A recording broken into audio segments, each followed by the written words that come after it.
everybody. This is Brian Turner here with another episode of the No Stress Midwest podcast.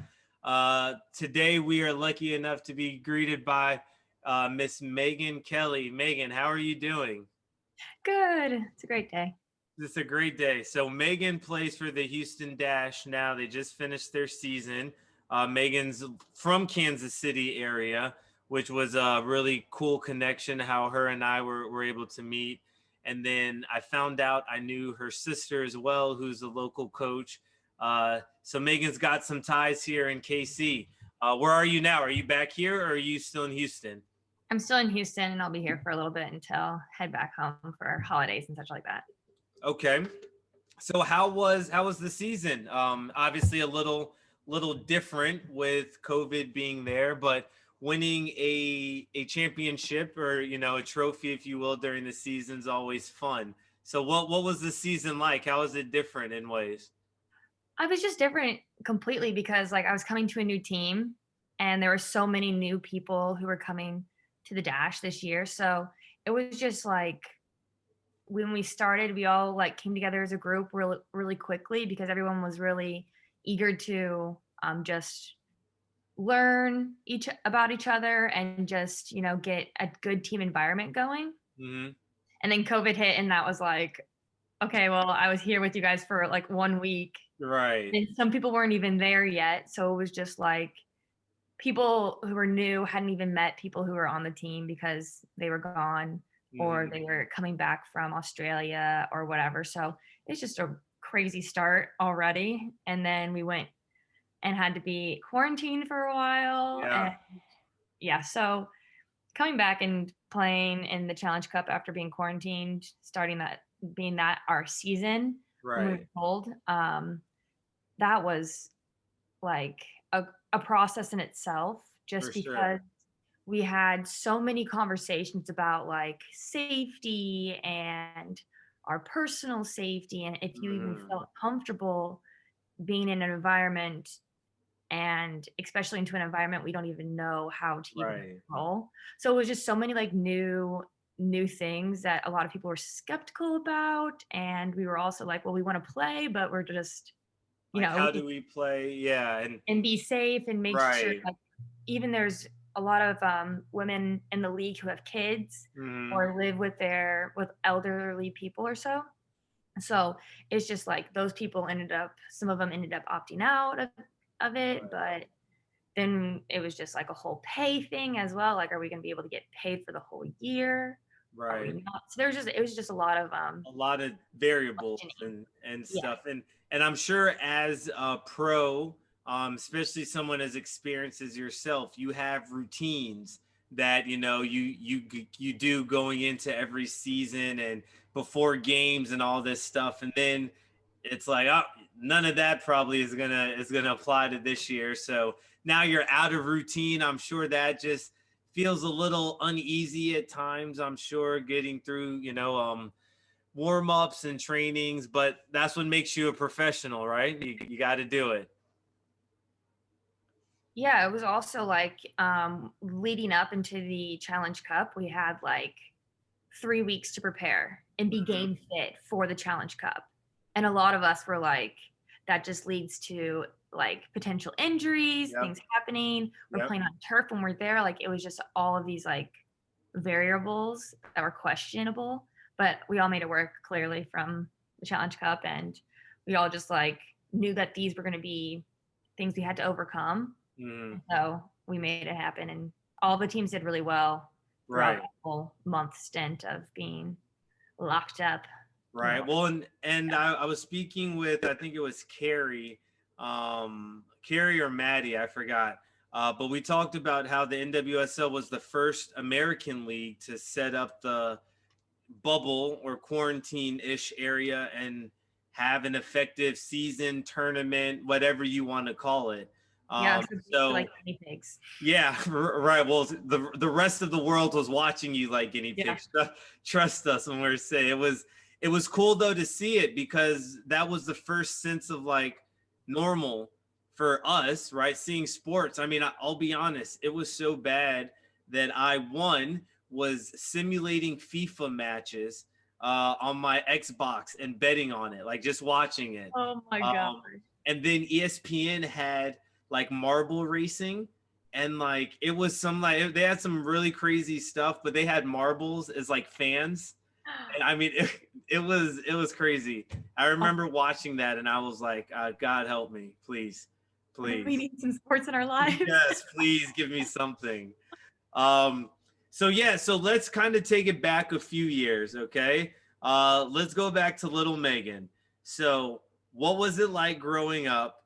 What was the club experience like? What was getting involved with soccer like? What was it like playing with siblings that played soccer? You know, just kind of fill me in on childhood Maegan.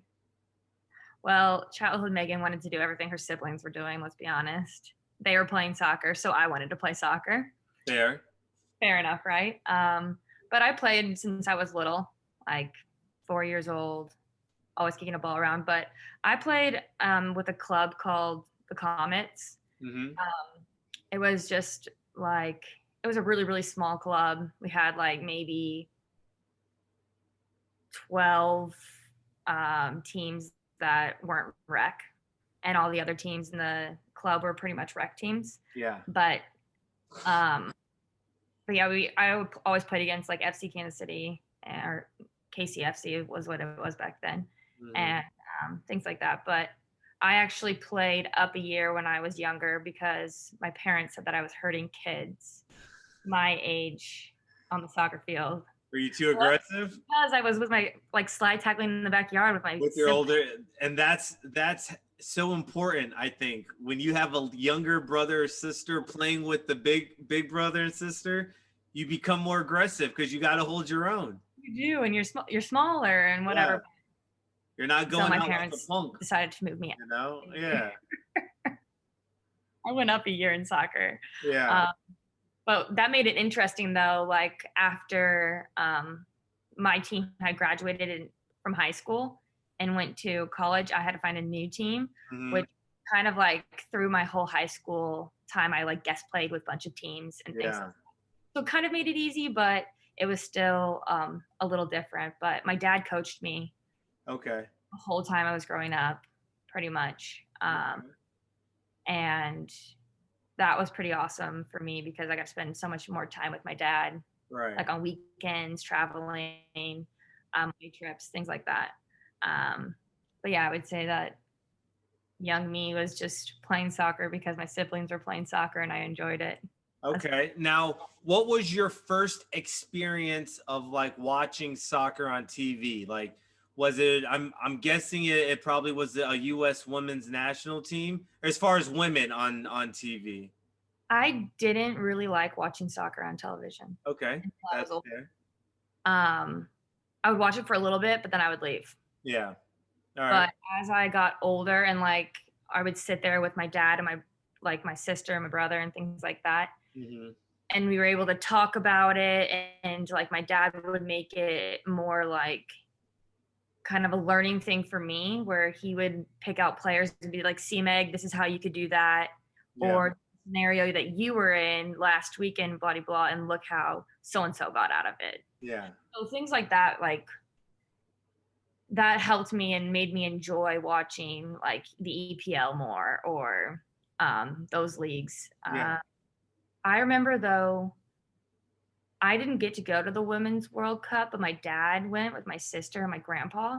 Okay. And that was really cool. And I had like, they brought me home stuff from it. Yeah. But I don't remember, like that's the only like thing that I actually remember happening, but I never watched it.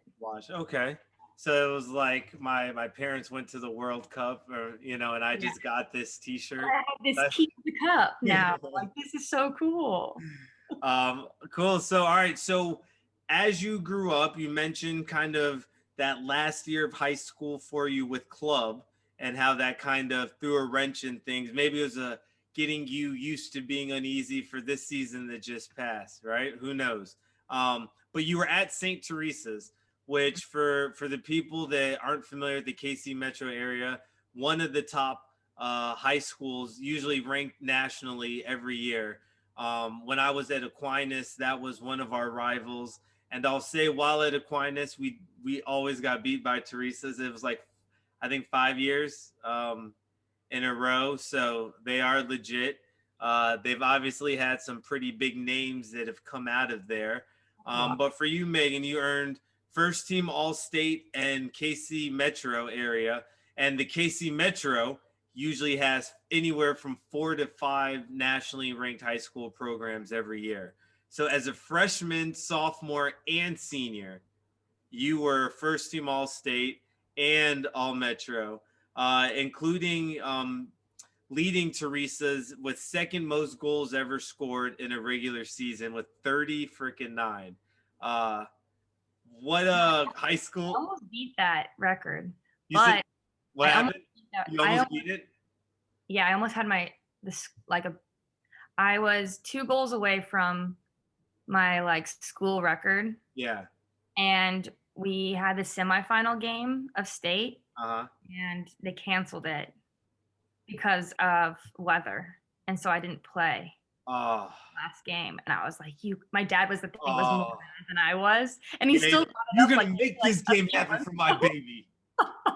My dad a few months ago, and I was like, Dad, I don't even remember that. That's stuck with him. Well, friggin', I've noticed as a coach, girl dads are like some of the most intense people that I know. And I love it about the game because it keeps it going. But so tell me, what was high school like for you? Like soccer wise? Soccer wise. I was pumped to go to school at St. Teresa's for soccer because it had big names. Like my sister went there before me. So I grew up watching it, and I would be the ball kid on the sideline giving the balls, And so just watching those girls and seeing where they were able to go to, and a lot of them went to big schools. And so I was just excited to do the same. We had girls that were Notre Dame. We had girls that went to Mizzou. We had players that my dad had coached that were my age, but my dad was coaching that same age team. And those were a bunch of girls that weren't necessarily looking to go to college, but we knew that they were coached really well from my dad, so they were competitive. So we just had a really good core group of girls around my age group that just kind of went through the program. Made me excited because I know there's other players and other schools that didn't have as many players on the team that were wanting to go play college or doing more. So it was really exciting. I don't know. I don't think I really think about the stats and that. I just remember just enjoying it all 4 years. And just having the older girls kind of that were there before me taught me a lot. Just being a freshman and being able to come in and play with them definitely taught me low man on the totem pole, prepared me for college, being low man on the totem pole again, things like that, instead of how sometimes you're always on the freshman team or then you move up to the sophomore team and move on and up and up. I think that really helped me. So what was, if you could give one of your most favorite memories from high school soccer, any of the 4 years, what would it be? Or what if your most fun moment, the thing that stuck out to you the most, maybe just, one or two things that really made an impact on you from high school soccer? I think it would have been we would do this away trip thing where we played 4 different schools and we did an away trip. And I think just off the field stuff, just being able to hang out with the girls and, really actually get to know people more than just showing up at practice. You could be with them for a few days in a row. And I don't know, you kind of just get that deeper level of understanding each other, which makes you guys actually better on the field. So I think Chemistry. It just yeah, builds that chemistry. Yeah. We those are crazy. And I look back on it and I'm like, wow, you didn't think about it then, but definitely. Yeah. Well, and as a coach, when last year we went to a national tournament for a weekend up in Iowa, and we had a talent show at the hotel, and talking to those seniors from the 2 years ago and from last year, still some of their favorite moment was being at the hotel or driving up to the national tournament or hanging out with each other, doing, yep, all that fun stuff. Um, so yeah, and it's funny. So we were talking about this. So your sister Katie, is the one I wanted to ask you. Would you consider her a big player that played at Teresa's before you, or Yeah. is she just a normal? She's just Katie. Well, she's my sister, but looking back, yeah, she's a big player. Yeah. So I was telling you that I was just with her before this coaching ODP. So that kind of that brings me to this part is you were a member of your state ODP team for a few years, including a third place finish at nationals. You made the region camp, national team camp attendee. So what was your time like with ODP? How did you kind of get involved with it, and how did it help you for your next step with getting to play in college and professional? Okay, so I did ODP because I saw how important it was through my sister and how she got a lot of looks from college coaches by going to camp. And so that was kind of the same thing that I knew that I wanted to do, is just get more exposure. So you both get exposure from national team, Yep. regional team things, but you also get exposure to go to universities because a lot of those coaches at regional camp are college coaches. And so those are the two main things that really help you. And they also help you just with development, which what it is just a developmental program. Yep. So you're getting to train with coaches who are coaching at the highest level for women's soccer back then, because there wasn't always professional here. But so it's just helping you lead to a higher level and preparing you for what maybe a practice would be like in college or things like that. So those are the main reasons why I did ODP. But yeah, I enjoyed ODP a lot because it was a lot of those moments of we were there for a week at camp, at regional camp, things like that. So no parents, you're on your own. my mom was always chaperone, so oh man, it's okay. My mom's pretty cool. So okay. That's good. All right, so you played in college, played at Marquette. Now, between ODP, between club, between high school, which one do you think better prepared you for the collegiate level of play? And which one do you think had the larger impact in getting you at that collegiate level of play, as far as being seen by the coaches and whatnot? One hard thing for me during that high school thing is when I tore my ACL in high school, my sophomore year going into my junior year of high school, which is mostly the year that you get recruited. Yeah. Luckily, though, I was playing on a team that was up a year. So we were already going to college showcases, but I was a sophomore. So I think club actually helped me a lot because I was playing up a year and I was going to college showcases, although not all colleges could talk to me or whatever. Right. At least I was being viewed by them. So that helped me in my case. I also think that high school helped me that year because it helped me get back into pace and rhythm with the speed of play and things like that. Kind of helped you ease in a little more too, because it's not as competitive. Every game's not as competitive all the time. Right. So for me, it kind of is a mixture because I think all three of them really helped me as a player. Right. Overall. Different things, because going to ODP also helps you with being able to play with new people that you're not used to playing with. Yeah. And that helps you develop as a player as well. Yeah. So for me, it was everything, I would say, but for some Okay. it would be different. Yeah.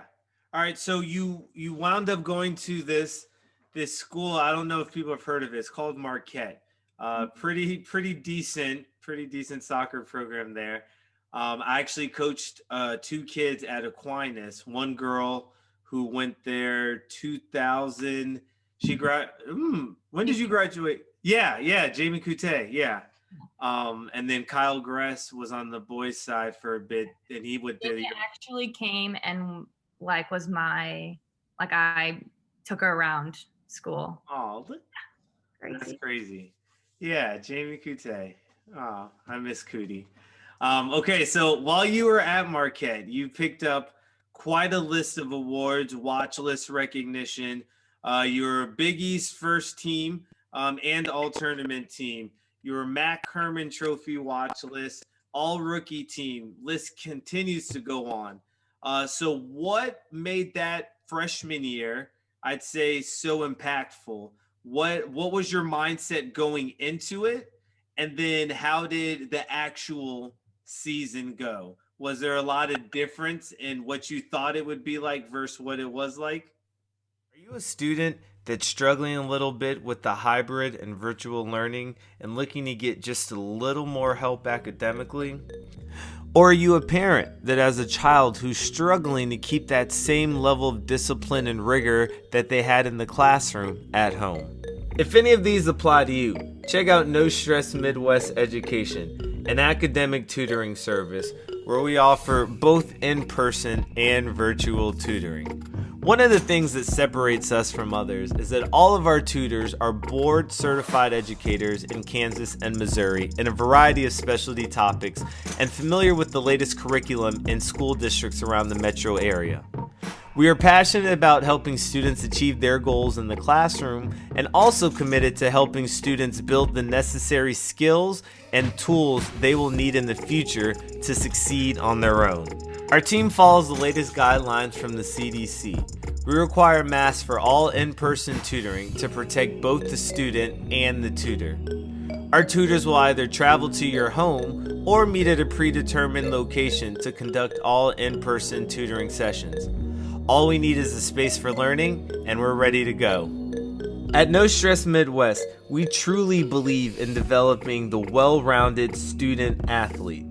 No Stress Midwest does not tell you what to think, but teaches you how to think. No Stress Midwest Education, an academic tutoring service. For more information, visit www.nostressmidwest.com/education.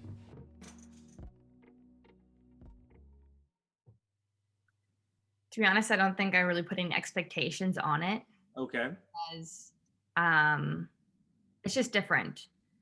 Like my sister got to play a lot all the time, every minute since she was a freshman. Mm-hmm. I necessarily didn't do that. I got minutes at the ends of every game. Mm-hmm. But it made me understand that there are role players on teams. Mm-hmm. And each person has a different role. And for me, my role was to come in and wreak havoc while everybody else was tired. Yeah. So I do chalk it up to me being able to come on the field. I'm a good player. Maybe I'm not at the top of the totem pole yet, but I can still make an impact in the minutes that I have. Right. And that's kind of how I took it. Right. So I think that really is just what helped me get most of the stats, most of the things that I had, but also couldn't do those things without my teammates. And that's for every team that I played on, really.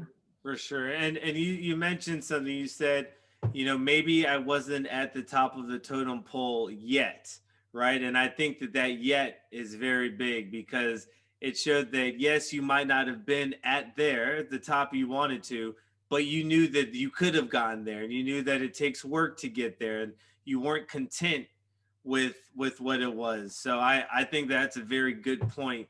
And maybe something you didn't know that you brought up. It might have been unintentional, but adding that yet there showed that, you know, it wasn't over yet, right? There's still more left to write.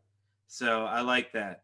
What was, I mean, if you could take away one or two things from your time at Marquette that prepared you for your professional career, what would they be? Whether it's physical, whether it's mental, whether it's emotional, what were some of the takeaways? One of them would be expect the unexpected, because it's like a roller coaster. You never know what you're going to get. Yeah. That's something that my coach, Marcus and Frank, always said to me at college, just because schedules change, things change, whatever. Expect the unexpected. That still happens in life. Yeah. Look at where we are now. All right. And another one is, not everything is given to you. In that regard, like, you have to work for things that you want and you want to get and where you want to get to. And that's just like, they showed us that in little things, just like, I don't know, this probably is not what every other team or college does, but our coaches would make us, like, if we wanted team shoes, we earned our team shoes. And if you wanted to, in ways we earned, we just by winning games. So if you in preseason, you wanted to get your gear for the year, you worked hard and you had to get your gear for the year, you know? And a lot of other schools, it's just literally piled there for you on Christmas in July in your locker when you get there. Yeah. So, like, for us, that was a new thing. Like, what? I want another, like, trips, and people got their gear, you know, you could see all the things, you know. So that's another thing that I think that just trickles on with life as well, is that you really have to, you work for what you get. Yeah. Agreed. Okay. So I enjoy, actually, I'm starting to get more of a kick out of this part, but you were drafted, right, by FCKC in 2014. So I love hearing these draft stories because they're not anything what I would expect, like what you see in movies and stuff. Every guest has had such a unique story. Like, they were in the car driving and then their phone just blows up and they're like, what? Oh, look. Another expect the unexpected. Yeah. So for me, I was actually at the convention. Oh, okay, nice. I was there for the All-American team, second team awards. So I was there for something else. And my mom and I just were like, oh, let's go watch. Yeah. I literally, like, had a beanie on. My hair was disgusting. I had a sweater. I was just, you know, coming to watch. Right. Blah. And then my name was called and people had been going up on stage or whatever and getting pictures. And I was like, I'm literally wearing a beanie because my hair is so gross right now. Like, everybody else who was, like, prepared to get drafted in these cute, like, of dresses, course, like, all of, like, I was, like, so embarrassed. I was like, and I am a 4th round draft pick for a reason. No. Oh man. But yeah, I was Did you go up? Did you take the picture? Yeah. Oh, I've got to find it now. Oh, no. I don't look that bad, but I was still like, and if you see it compared to other people who were up there, I was like embarrassed. I was like, I don't like being in front of people anyways. Right.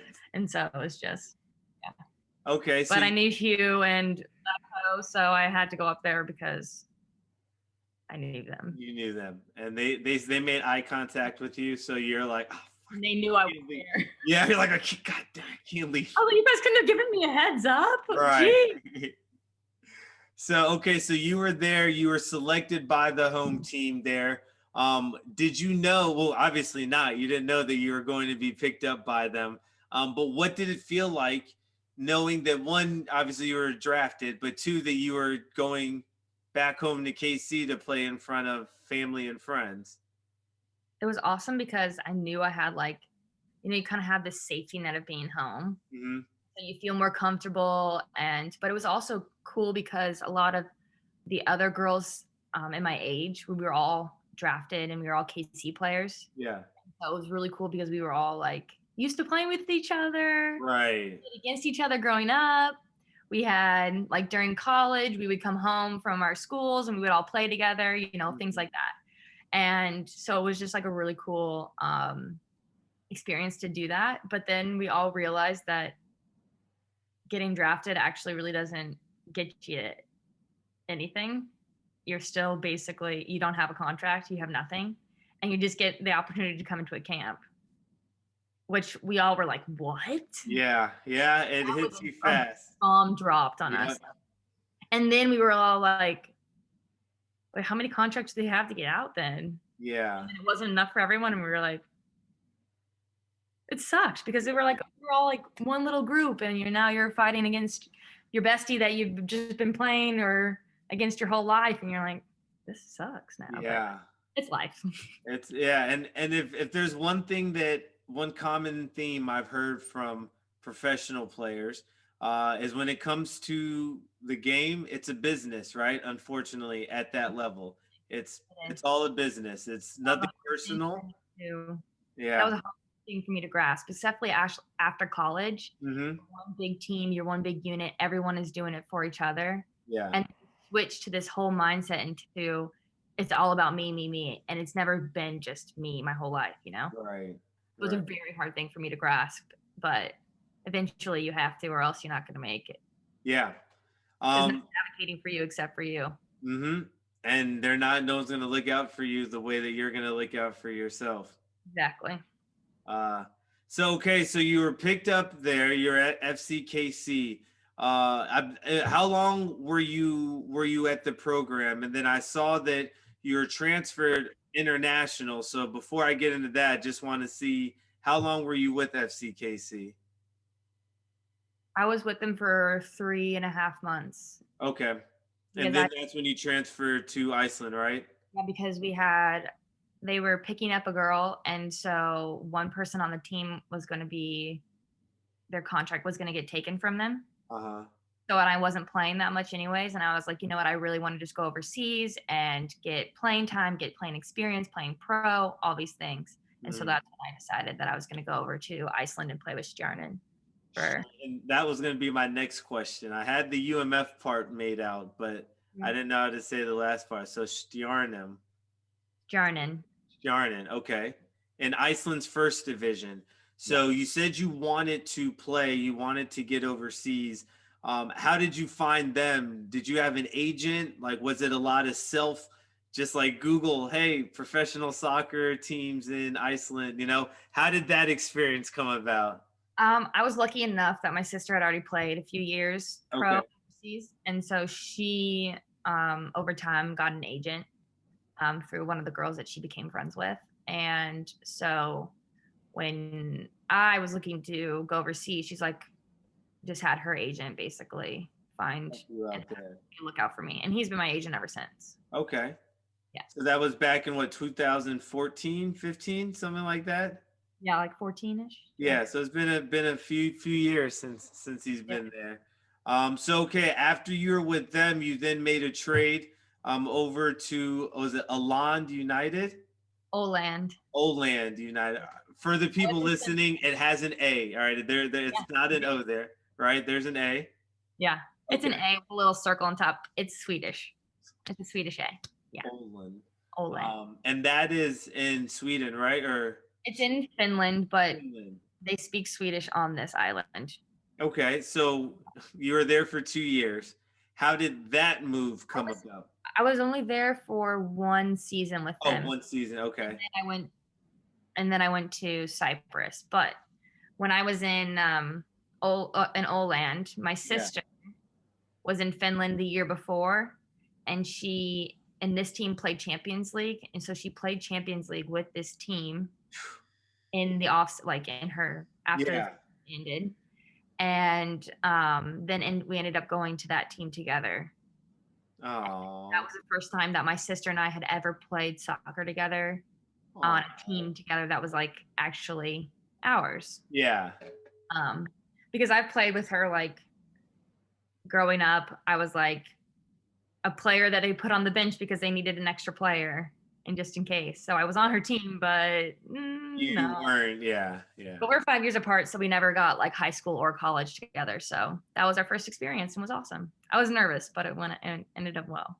How was that game? Did you get yelled at for having a not as good of a first touch as hers, or was there anything like that going on? Luckily, we play different positions, so we didn't really have to get on each other that much. That's good. Did mom or dad come out and watch that live? Because that'd be the first time they've seen you two play together, right? Right, but no, only our aunt got to come out and see us. Our parents did not come that time. Lucky Ann. Lucky Ann. Okay, so you had you've had a spell of professional playing overseas, right? You said you were in Cyprus for a bit after Finland. Yep, I played league with them. You played Champions League with them. So yeah, so I want to get into that. What was it like playing in a Champions League? Like that's something I just watch on TV, and now actually it's the CBS app. Damn them for doing that. But what was it like playing in the Champions League? After actually watching and hearing the song, I have it saved. Yep, I have it saved. And doing that, like it's kind of like pinch me, is this real life kind of thing? Yeah. It's definitely not as big as like the men's Champions League when you're like just in the beginning stages, but it's definitely cool. Like I have a little passport thingy that has the Champions League, the stars, the everything. Yeah, a little soccer ball thing. Basically it was my credentials for the games and stuff. Yeah. But yeah, it was really cool. We got to go, we played like play-in games with like a tournament, and then we made it to the next round and we got to go to Prague. Okay. And we played Slavia Praha. Prague. And that was just like their stadium was unreal. We got to play in like where the men play. Yeah, that's the men's stadium. It was a really cool experience. We got to have the song play before we walk out. It was just like that. Like, is this me? Is it right? It's like this is the stuff I used to just watch. So cool. It's not that many people get to do it, which is another thing that just is. Yep. It's awesome. Yep. So yeah, I was gonna say that most people don't, and definitely no one I know. I just happen to be talking to two people that are sisters that have done that. But yeah, so your time overseas, what were some of the differences if you could group all the overseas ones together and then compare it to the US game? What were some of the differences between overseas and here? And maybe with the play, but with how they respected and how they treated the women's game over there? It's just different. It's really different. Here in the States, it's very high-paced, very athletic, very fast, all the time, fast. If you were to go to Italy, for example, because you had some time in the Serie A for a bit, yeah. They play very defensive-minded, and that was hard for me because I always wanted to go. Right. And so they are very hold back, and then let's go. And it's a long lull where I'm like, let's go. Let me go practice. We can win this. Right. And so it's just a little different in that regard. Like you just ended up I ended up picking up little things from each league that I was in. So Italy, for example, very defensive minded. And just in Europe in general, it's a very up and down, slow and fast pace, where here in the States it is very fast 90% of the time. Right.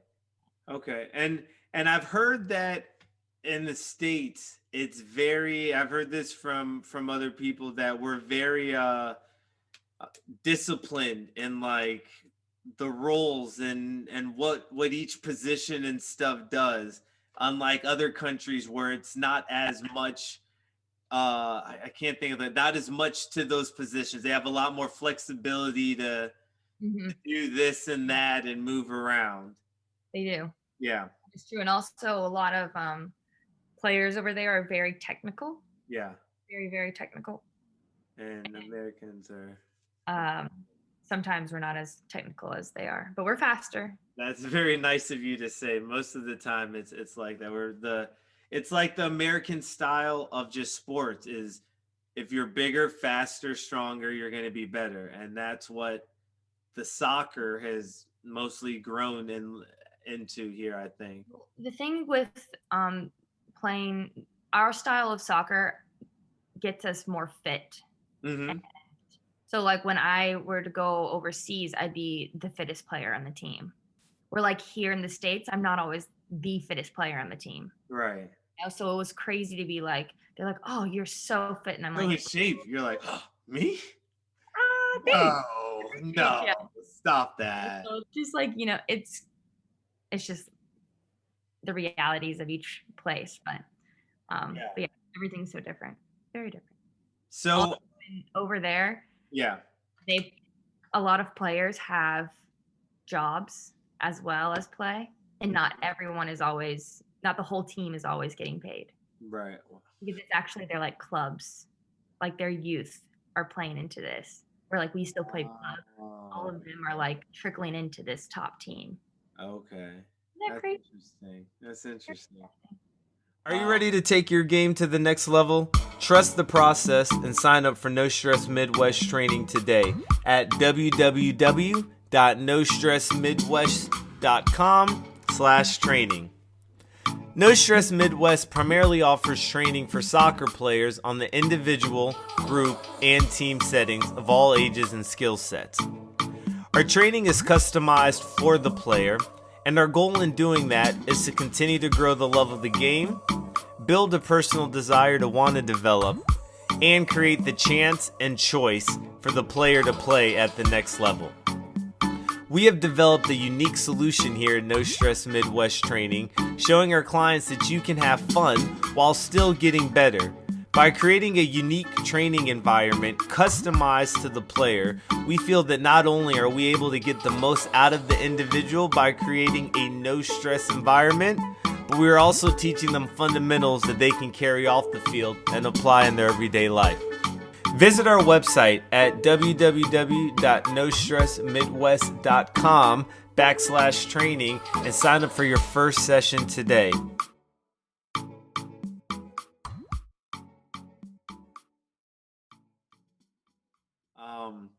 So I wanted to touch on it. You said it a little while back, but when you were drafted, right? Vlatko was obviously the coach there with Hugh Williams. Now Vlatko is the U.S. Women's National Team coach.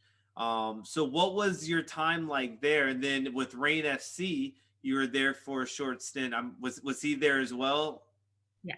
So he was I'm guessing a big reason on coming there for the international. But the time up in Reign, right, for the international. Yeah, that was during the World Cup. Yeah, World Cup. Yeah. So, what was it like playing for Vlatko, and what kind of guy? I've met him once, but I mean that's not enough to have anything to know about him. So, what was it like playing under him? He's great. He is very good at having a good balance of like seriousness, and have a good enough to have a little laughter and the training. But he just has like a different style of training and than a lot of the other coaches that I have had over the years. He's very knowledgeable and he works really hard to like week in, week out to watch film, get us prepared, have trainings that emulate the other team. Right. And just getting everybody on the same page with where we need to be and what we need to get accomplished. So he's definitely like very well-rounded as a coach, and he's very personable. So he like is very easy for a lot of people to feel free to talk to him, and he's very open to that. And I think that also helps him as a coach. No worries. And what was Troy like? Because Troy was the reason why we connected. So, what was Troy like as a coach? Since he was a younger, and I think he was an assistant at the time. So, what was that kind of relationship like? It's funny because Troy and I are really good friends, and he's like grown up with my family. Okay. Just being able to come over for like holidays and things like that. So it was a hard kind of transition to like see him as a coach instead of Yeah. just a second brother or something, like that. Right.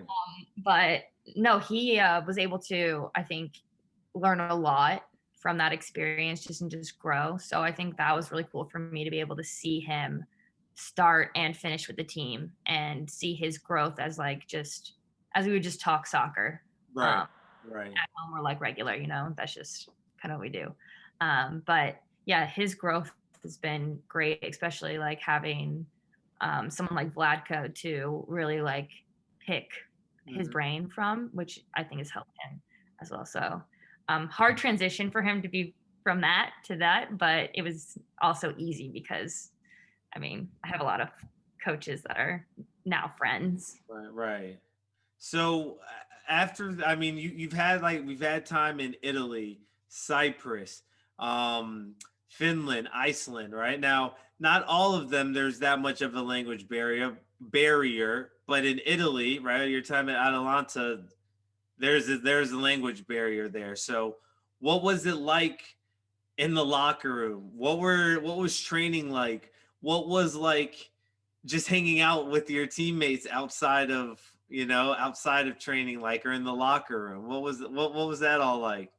Time out. Do you speak Italian? Maybe I'm the one that's looking at. Maybe you speak fluent Italian. I don't know.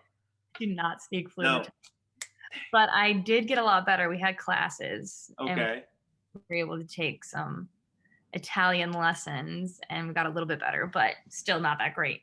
But a lot of the girls, not a lot of them, a good decent amount of them spoke good enough English, and there was a few of them that were like basically fluent, like it didn't have to say anything in Italian at all, and they got everything. So that's nice, but it's hard when I think in Italy was my first time a coach didn't speak any English, like not even like how are you? Yeah. Like, None. Really nothing. And so that actually I think made me work harder to learn Italian. But also I was only there for like half seasons. Right. So I was only there for like 6 months my first time. And I was like, this isn't long enough to learn the language, and I'm not coming back to Italy. So body blah. So I was like, I'll learn enough. Yeah, to get by. But it was good. Like in the locker room, there was a lot of younger girls that were at school learning English, which I think was fun. And so like trying to have a conversation with them in English and trying to use like very simple words, because I would say some slang or something, and they'd be like, and they're like, and I'd be like, yeah. And you would have to think of something new to say. So it actually helps try to explain something in a different way, because you want to explain it one way and they're like, I still don't get it. I'm like, I don't get it. What do you mean? And then at least also I've had, and every team had one American or one person who spoke English fluently. Okay. That's the first language. Awesome. That also helps, because we look at each other like, how else can we explain this? Right. And it kind of helps. But it's also, each locker room is very different. Like here in the States, we do a lot of prehab and getting your body warm in the locker room and rolling out and stretching and all those things on your own. Yeah. Where people looked at us like we were psychos for having a foam roller and doing band work. Really? In the locker room. And they were like, what are you doing? Where do they do it? Or do they just not do it? No, they've got it. They don't do it? No. Oh. You have to bring your own foam roller if you're going overseas. They might have some foam rollers, but. So this is a good note for anyone listening that plans to go overseas. Bring your own foam roller. Yeah. Okay. So you mentioned you had 2 stints in Italy. You were there, one for 6 months. You came back here for the States. You did that time with Reign FC during the World Cup time. and then back to Fiorentina in the Serie A again. So what made you go back? How long were you there? And did you pick up any more Italian? I did pick up more Italian. I actually say a lot of things in Italian that just randomly come to me, but I'm not fluent, 100% not fluent. Okay. And I don't understand everything. I could probably understand more than I can speak, but I'm still not that great. But yeah, I was only 2 stints of 6 months-ish. Okay. And I went back to Fiorentina because my Atalanta team had folded after that season. And that coach ended up getting a job in Fiorentina, so in Florence. And so he contacted me and was like, hey, would you want to come back? And I was like on the fence of that because I had already gone overseas so many times and I was like ready to stay in the States. Yeah. And so I was really actually hoping to stay with Reign after that World Cup stint and get a full contract to end out the season. Yeah. And it was me and another girl from Kansas City that Addison Steiner. I don't know if you know her, but I don't know that name. He and I were like, there was one contract to have for the rest of the season, and she ended up getting it over me. And so I was like, okay, I could stay here and train and be with the team and be a practice player, or I could go back overseas and play, get game time, game minutes, and I wanted to get more playing time to get the opportunity to be back in with Canada and the national team.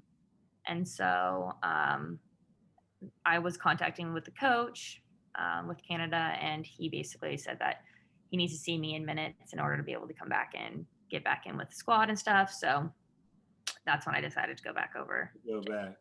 So the Canadian thing, and that's something that I wanted to bring up because when you sent me, I asked you for the pictures and to use for the promo, and you sent me one. I think it was with Carly Lloyd. I think that you were defending her or something, or I think it was Carly. Maybe no, it was Pina. Rapinoe. Whoops. Maegan Rapinoe. Okay, my bad. But you sent me that picture, and I was like, oh shoot. Maegan played for a national team. I had no idea, especially knowing that you were born here in the U.S., but then I looked it up and saw your dad is Canadian. Yeah. So that gets you the Canadian side caps. You made your first call up with them in 2017 against the U.S. Of all the teams. So very coincidental. What was it like getting that call, right? Especially after you spoke to your coach. He said he wants you to get minutes. You go back to Italy, right? So what was it like then getting the call into camp? What was it like knowing that the game, that the matchup was going to be against the U.S.? What was it like being in that starting 18 or the starting 11 and all that? It was a lot of like making sure that I was there for Canada, because growing up in the youth and doing all the United States youth development and playing with those teams and playing on U19 and U20 squads and all that stuff, was just like, where do your loyalties lie? Yeah. That kind of thing. And so we just had really like long and hard conversations about like just where you want to be, like what kind of player do you want to be? Do you fit the mold that they're looking for? There's a lot of like hard conversations I had to have with the coach then. And at the end of it, I was called into camp and, made no mistake that I could be at that level and play. But funny thing is that I actually went in as they were looking for a right back. Mm-hmm. And so I went in and trained at right back, and I had never trained at right back before. In my youth I did, like I played. Yeah, but not as a pro. Played in years. Yeah. And so that was a fun first camp, was getting just literally like reps at a right back.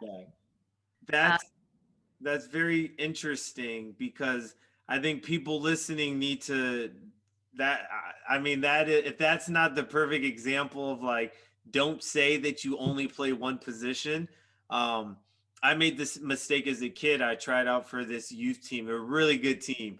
And I met tryouts, and the coach was like, "Hey, what position do you play?" I was like, "Forward." He was like, "Well, we already have a forward. Can you play anywhere else?" I was like, "No, coach. I'm a forward. That's where I play. That's it." Didn't make the team because I wasn't open to playing any other positions. At No, that moment, I learned how to play every position but goalie. And there's a lot of things where I hear that with kids, like, "No, I'm a left back. I'm a center mid." And I'm like, "Yeah, you are, but what happens if I have them? Are you going to be good enough to step on and play somewhere else, or is that it?" And you is get that called in into that camp. camp, I ended up going in our first game against the States. Yeah. I subbed in on as a right forward, and I didn't sub in as a right back, and I didn't play right back that whole game. So it's just crazy. Like, it could be the moment where you're like, okay, well, I'm in with the squad now. Yeah. But it could be the same thing as well. Like, okay, well, I just got a moment to play the position that I say that I'm the best at, or whatever. And now you just had your opportunity, and you've now beat out that other person or whatever. So Yeah. it's just, yeah, it's crazy. But then in the next game we played against them, because we had a 2-leg, I played right back. I started at right back. Yeah. Started right back. And how did you do? I didn't do too bad. I was really proud of myself. I made it quite some time. I got 65 minutes in or something like Hey, that. there we go. Who was the US forward? It's okay. I was just playing against Megan Rapinoe and Kelly O'Hara. You know. Who? No. No namers, right? I've never heard of either of them. Right. No, that's awesome. So are those your only 2 caps with Canada? No, I've played. I went to Spain and played in. I don't know what it's just like a little tournament in International. Norway there, and then So you've got. And after that, I've gotten I think I have like 5 caps, maybe 6. That is 6 more than most people that I know. So that's awesome. And I don't necessarily play right back anymore either. So. Yeah. So you're now back here. We said it. You're with Houston Dash. You're in Houston currently right now. What was this season like? We've already gone into like the adversity with COVID and how training has been messed up. But as just being with the new team, what was that season like? It was just cool to prove everybody wrong, because this club is just known as being like the bottom of the table. Yeah. And we just won it all. And that is just like, it was just so cool, because everyone was like, we're just ready to prove people wrong. Yeah.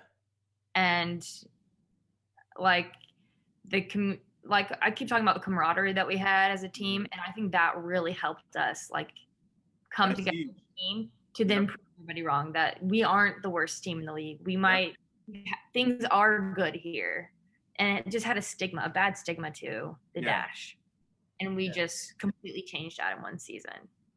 That's awesome. And I think what is something big is that off-field chemistry.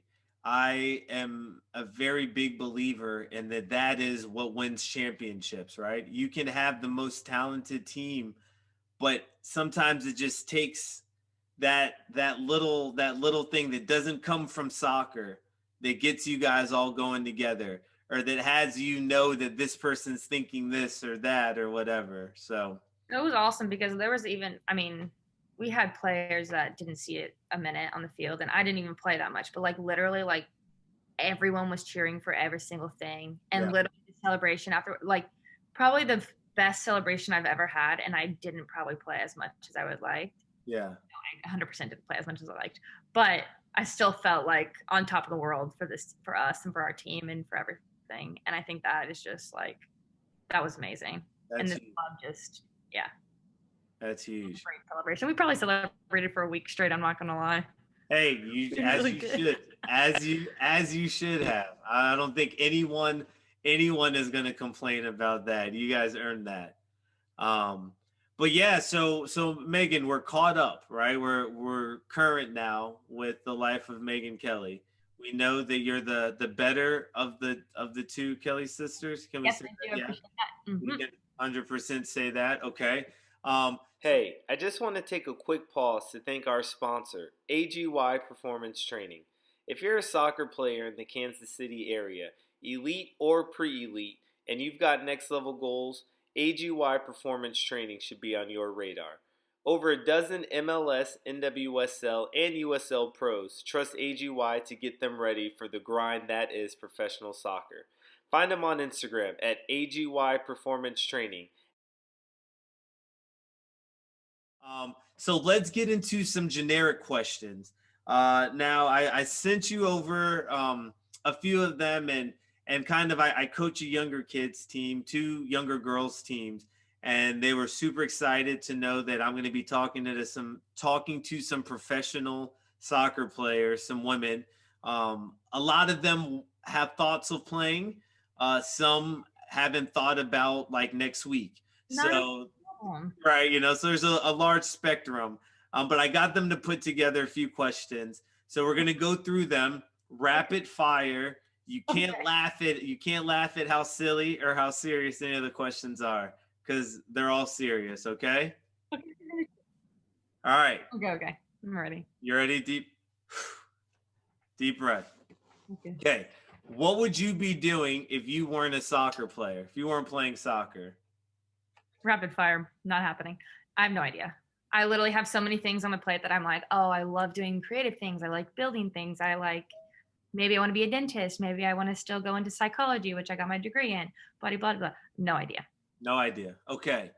One superpower, what would it be? Nikes. Let's just go with invisibility.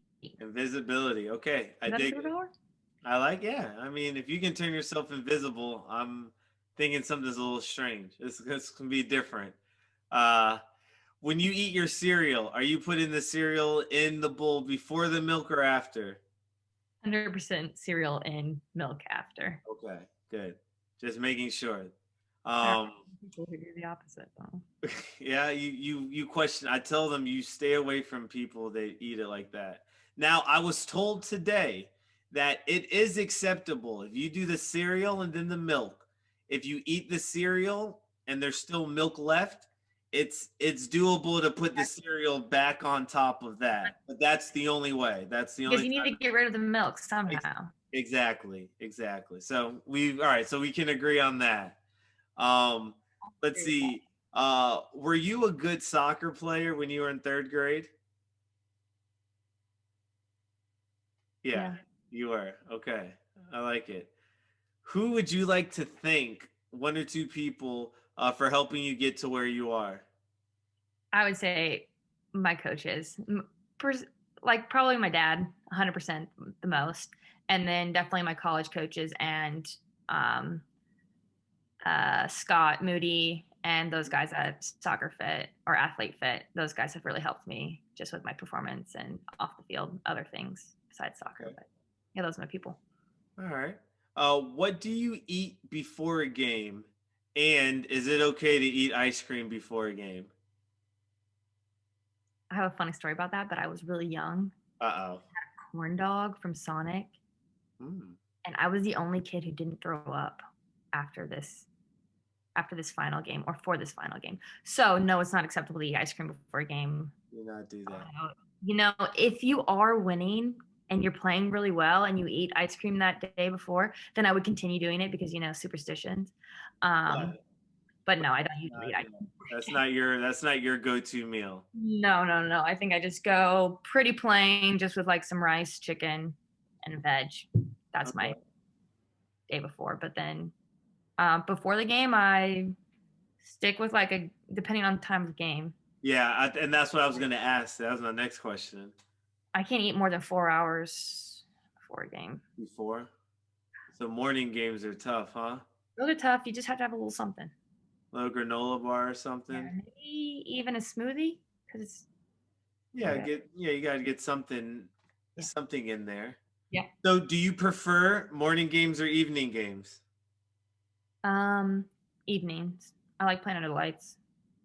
See, I like those, but I get, and this sucks, but as a coach, I still get nervous before games, right? So when I have an evening game, my whole day is consumed by just like that game. And then once the game's over, then it's like, oh man, it's 9 p.m. My brain's finally free. I would So, agree. But I would say I like training in the mornings over the evening. Yeah. In the morning, I'm ready to go. I'm getting my everything done. Right away. Yep. And the rest of the day be free. But I like training. I like playing at night. I do. Agreed. What did you do and what sports did you play at recess? What kind of kid were you? Were you the one doing athletic stuff? Were you picking grass and making, little crowns and tiaras? What were you doing during recess? I kind of did everything. I made those crown tiara things with the flowers. Yeah. You tie every little white little flower together. Yep. I did double dutch, jump rope, foursquare, soccer, try to play football with the boys, and what's that? Kickball. We play kickball a lot too. Very, very traditional. But there only was one basketball, and you had enough sports where basketball could have dealt without. But you played all the classics: kickball, foursquare, wall ball. I mean, those are playground staples, right? Those are 100%. You only had a blacktop, and that's what we dealt with. Yep. Mm-hmm. You get some chalk and you go at it. At it.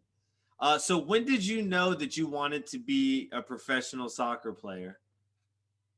I don't think I decided I wanted to be a professional until my sister did it, and I knew it was possible.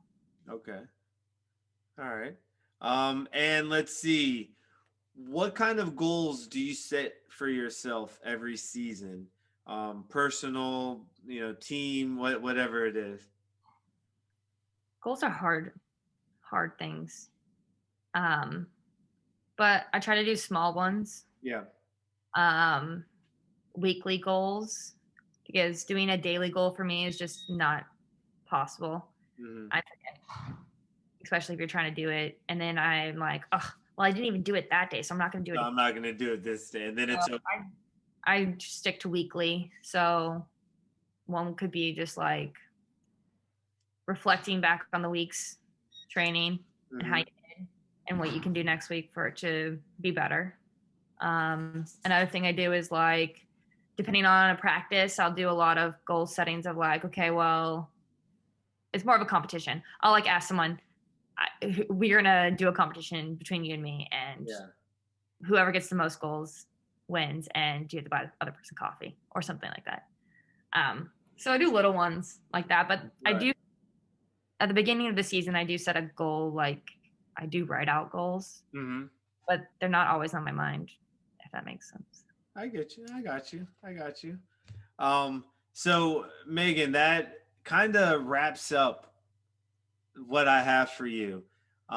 Before we end things, I mentioned that the draft stories are turning into my new favorite, but the still original favorite is the Dream 5-a-side. Okay. So it's you plus 4 people that you've ever played with in your life, make a dream team from that. And then you have to pick another team, you plus 4 people ever, like men, women, any point of their career that you'd like to play with. And I just want to hear these. Now, there's been some people that have made quite a few appearances, right? There's been some people that I just see are overall favorites, but I want to hear it from you, Maegan. Okay, well, for the people that I've personally played with, that would be my dream team. Would be my goalkeeper would be Nicole Barnhart. Oh, yeah. Oh. And then I would have Becky Sauerbrunn. And then I would have Lauren Holiday and Amy Rodriguez and myself. Jeez. And then the other one, that is the hardest. Well, they actually were both very, very hard. But one had a bigger pool than the other one to choose from, which is hard. Right. And I like just so many players. And I was thinking about like, oh, well, I don't have any defenders on this team. And I was like, so my team's going to suck. Or you just score more goals than the other team. You put 30 goals away on someone. Oh, it's so difficult. So I had to choose, and I put Buffon as my goalkeeper. Okay. Which is an easy choice, let's be honest. He's great. And then I have Pirlo, who is my You said Pirlo? Yeah. He's my defender, Barca back in his days. And then I have, these are so hard. I think I would put Pogba in there. Okay. And myself. And then, the next person was hard to choose. Also didn't want to go with like Ronaldo or Messi, anybody like that. So I went with the Lion of Zlatan.